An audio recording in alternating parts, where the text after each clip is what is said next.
वाक़या करबला इंसानी तारीख का अलमनाक सानिया है, जिसमें इमाम आली मुकाम, उनके बच्चे और सबसे बढ़कर सादात की पर्दादार खवातीन एक कड़े इम्तिहान से गुजरी।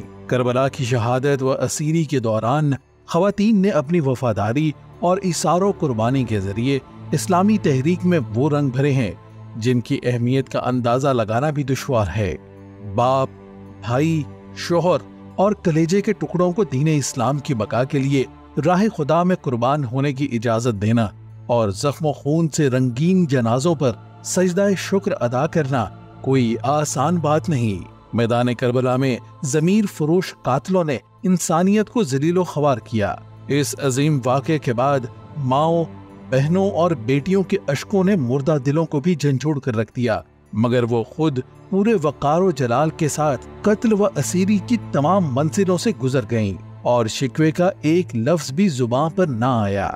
नुसरत इस्लाम की राह में वो पहाड़ की मानिद साबित कदम रही और अपने अज़्म व हिम्मत के तहत कूफा और शाम के बाजारों और दरबारों में हुसैनियत के फतह के परचम लहराती रहीं। शहजादी हजरत ज़ैनब अलैहिस्सलाम और उनकी हम कदमों हम आवाज हजरत उम्मे कुलसूम अलैहिस्सलाम, जनाबे हजरत रुकैया अलैहिस्सलाम, रबाब, लैला, उम्मे फरवा, जनाबे सकीना, फातिमा और आतिका अलैहिस्सलाम, नीज इमाम हुसैन अलैहिस्सलाम के असहाब व अंसार की साहबे ईसार खवातीन ने शुजात और इसार और कुर्बानी के वो लाजवाल नकूश सबत किए हैं जिनको किसी भी सूरत मिटाया नहीं जा सकता।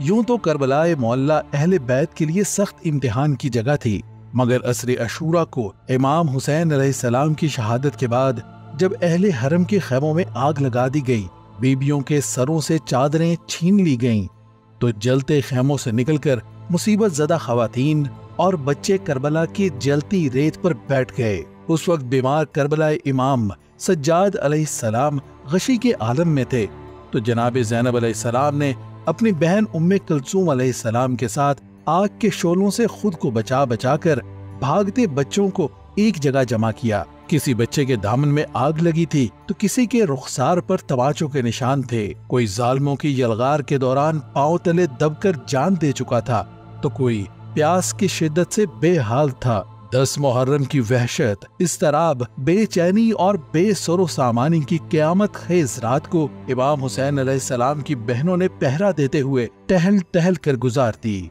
11 मुहर्रम की सुबह असीरी के पैगाम के साथ नमूदार हुई।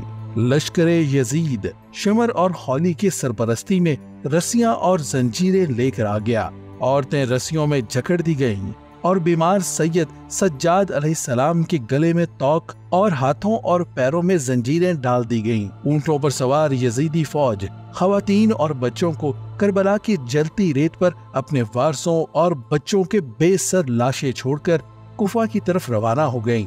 लेकिन जिनको बेसहारा और नादार समझा गया, उन्हीं खवातीन ने यजीद की हुकूमत के दरो दीवार हिला दिए। बीवी ज़ैनब अलैहिस्सलाम का तारीखी खिताब और जनाब ज़ैनुल आबदीन की तकरीर उस जालिम हुक्मरान की हुकूमत के ताबूत में आखिरी कील साबित हुई। इमाम हुसैन अलैहिस्सलाम हमेशा के लिए दीनदारों और हुर्रियत पसंदों के नजदीक आला और अरफा मुकाम पर फाइज हुए और अदलो इंसाफ के अलम बरदारों के लिए अमली नमूना बन गए और मोमिनों के दिलों की धड़कन बन गए। तो दुख्तरान रसूल सल्लल्लाहु अलैहि वसल्लम बेपनाह हिम्मत, अजमत और इस्तकलाल का ऐसा अलमदार बन गईं जो क़यामत तक मुसलमान खवातीन के लिए मशअले राह है।